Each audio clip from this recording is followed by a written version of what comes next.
ಹುಷಾರು. ಏಯ್ ಥೂ, ನೋಡ್ತಾ ನಿಂತಿದ್ಯಲ್ಲೋ, ಹೋಗಿ ಗಟ್ಟಿಯಾಗಿ ಕಟ್ಟೋಗು, ನಾನು ಎತ್ಕೊಡ್ತೀನಿ ನಿಂಗೆ. ಹೋಗು ಹೋಗೋಗ್ ಬೇಗ ಹೋಗು. ಚಿಕ್ಕತ್ತೆ, ಇವರಿಬ್ರು ಸಂಬಂಧ ನೋಡ್ತಿದ್ರೆ ನನಗೆ ಯಾಕೋ ಅನುಮಾನ ಬರ್ತಿದೆ. ಹೌದಮ್ಮ, ಅವನು ನಮಗ ದೂರದ ಸಂಬಂಧಿ. ದಾಮಿನಿಗೆ ಮಗನೇ ಆಗ್ತಾನೆ.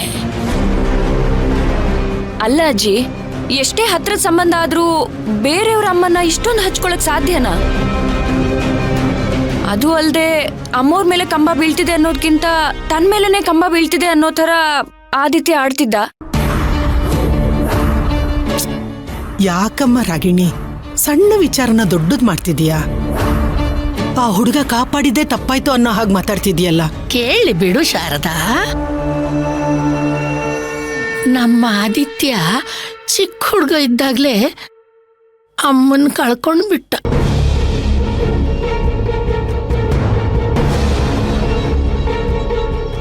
ಆಗ್ಲಿಂದಾನು ನಮ್ ದಾಮಿನಿನೇ ಅಮ್ಮ ಅಂತ ಹಚ್ಕೊಂಡಿದ್ದಾನೆ.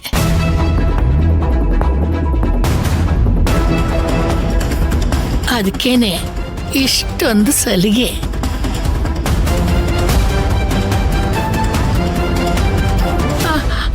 ಅವ್ರಿಗೇನಾದ್ರೂ ಆದ್ರೂ ಅಲ್ಲ, ಸಲ್ಗೆ ಇರ್ಲಿ, ಆದ್ರೆ ಹೀಗೆ ಹೇಳಿದ್ ಕೇಳಿಸ್ತು ತಾನೆ? ಮಾತ್ ಸಾಕು ಶ್ರೀಕಾಂತ. ಬಾರಾಣಿ,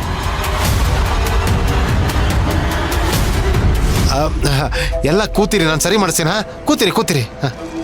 ಲೇ ಬಾಹುಬಲಿ, ಎಳೆಯ ಬೇಗ ಹಗ್ಗನ.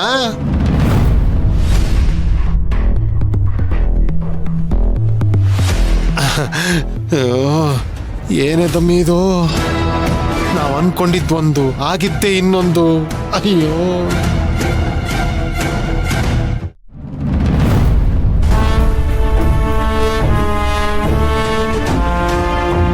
ರಾಜಿ, ಅಕ್ಕ, ಏನೇ ಯೋಚನೆ ಮಾಡ್ತಿದೀಯಾ? ಅಕ್ಕ, ಇಲ್ಲಿ ನಡೀತಾ ಇರೋದೆಲ್ಲ ನೋಡ್ತಿದ್ರೆ ನನಗೇನನ್ಸುತ್ತೆ ಗೊತ್ತಾ? ಸೊಸೆ ತಂದ ಸೌಭಾಗ್ಯ ಸೀರಿಯಲ್ ನೆನ್ಪಾಯ್ತಾ?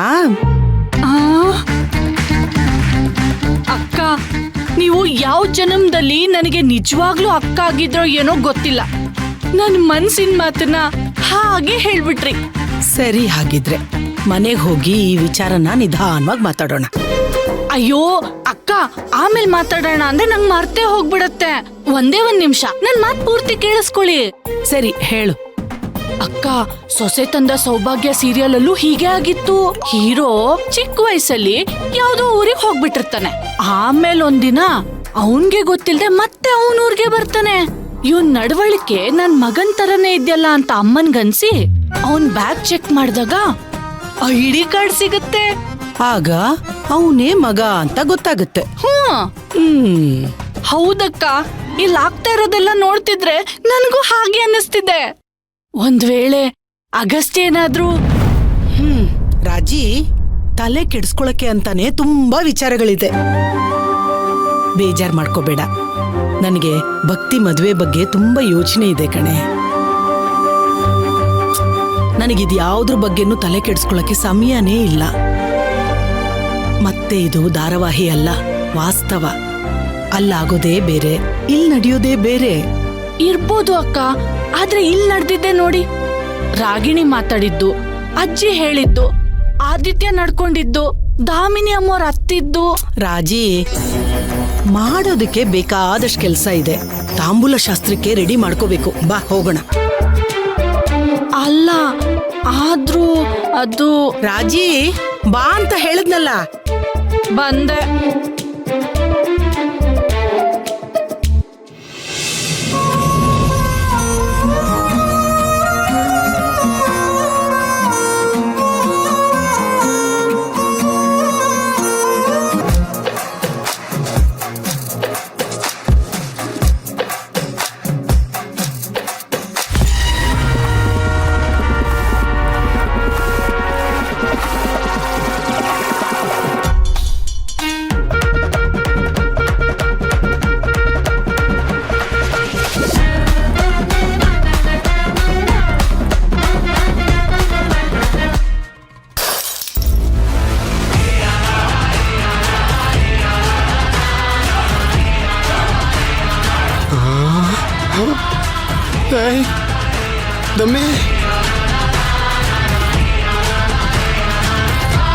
ಲೇ ಲೇ ನೀನ್ ಇಷ್ಟೊಂದು ಟೆನ್ಷನ್ ಮಾಡ್ಕೊಂಡ್ರೆ ನನ್ನ ಗತಿ ಏನೇ? ಹೇಗ್ ಸಾಧ್ಯ? ನಾವೇನೇ ಪ್ಲಾನ್ ಮಾಡಿದ್ರು ಅದು ಉಲ್ಟಾ ಹೊಡೆಯೋದಕ್ಕೆ ಹೇಗ್ ಸಾಧ್ಯ?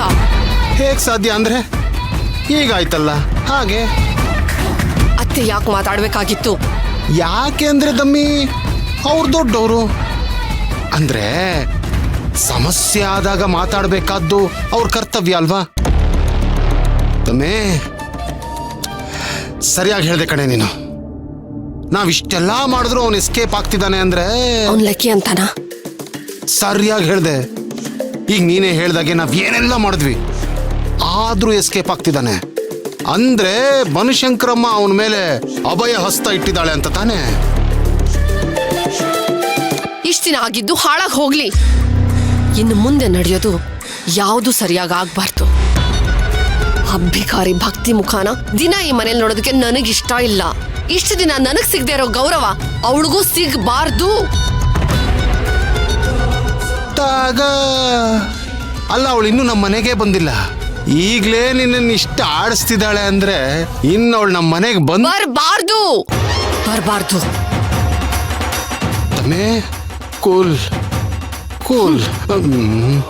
ನೋಡು ನೀನ್ ಹೇಳ್ದಾಗೆ ಅವಳು ಈ ಮನೆಗೆ ಬರಲ್ಲ. ಬರ್ದೇ ಇರೋ ಹಾಗೆ ನಾನ್ ನೋಡ್ಕೋತೀನಿ. ಈಗಾಗ್ಲೇ ಎಲ್ಲ ರೆಡಿಯಾಗಿ ಹೋಗಿದೆ. ಈಗ ಏನ್ ಮಾಡ್ತೀರಾ? ಆಗ್ಲಿ ಬಿಡು. ಇನ್ ನಾನು ಯಾರನ್ನೂ ನಂಬಲ್ಲ. ಡೈರೆಕ್ಟ್ ಆಗಿ ನಾನೇ ಟ್ರಿಗರ್ ಮಾಡ್ತೀನಿ. ನಿಂತ್ಕೋ ತಮ್ಮಿ, ನಿಂತ್ಕೋ. ನಾನು ಸೇಮ್ ಇದೇ ತರದ ಪ್ಲಾನ್ ಅಲ್ಲೇ ಇದ್ದೀನಿ. ಈಗ ನಾನು ಎಸೆಯೋ ಒಂದು ಕಲ್ಲಿಗೆ ಒಟ್ಟಿಗೆ 4 ಹಕ್ಕಿಗಳು ಬೀಳುತ್ತೆ. ನೋಡ್ತಾ ಇರು. ಕನ್ಫ್ಯೂಸ್ ಆಗ್ಬೇಡ ತಮ್ಮಿ. ನೋಡು ಇಲ್ಲಿ ನಡೀತಾ ಇರೋದೆಲ್ಲ ಸರಿಯಾಗಿ ನಡೆದ್ರೇನೆ ಅಗಸ್ತ್ಯನ ಲೆಕ್ಕ, ಭಕ್ತಿ ಲೆಕ್ಕ, ನಿನ್ನ ಲೆಕ್ಕ, ನನ್ನ ಲೆಕ್ಕ ಎಲ್ಲ ಚುಕ್ತ ಆಗೋದು. ಸರಿ, ಈಗ ನಾನು ಸುಮ್ಮನೆ ಇರ್ತೀನಿ. ಒಂದ್ ವೇಳೆ ನೀವ್ ಹೇಳ್ದಾಗ ಏನು ನಡೆದಿಲ್ಲ ಅಂದ್ರೆ ಆಮೇಲೆ ನಾನು ಯಾರ ಮಾತನ್ನು ಕೇಳಲ್ಲ.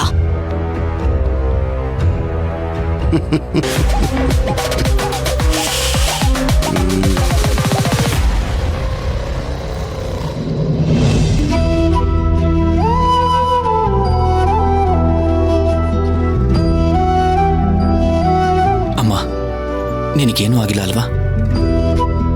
ಇಲ್ಲ ಕಣೋ, ಆದ್ರೆ ತುಂಬಾ ಗಾಬರಿ ಆಯ್ತು. ನನ್ನಿಂದ ಏನಾದ್ರೂ ಶುಭ ಕಾರ್ಯ ನಿಂತೋಗುತ್ತೇನೋ ಅಂತ ಭಯ ಆಯ್ತು.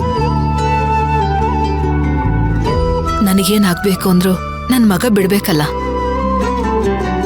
ನನಗೇನೂ ಆಗಿಲ್ಲ ಅಂದ್ರು ಯಾಕೋ ಇಷ್ಟು ಗಾಬರಿ ಆಗಿದ್ಯಾ? ಅದು ಎಷ್ಟು ಕೇರ್ಲೆಸ್ ಆಗಿ ಕೆಲಸ ಮಾಡ್ತಾರ ಅವರು. ಏನಾದ್ರೂ ಹೆಚ್ಚು ಕಮ್ಮಿ ಆಗಿದ್ರೆ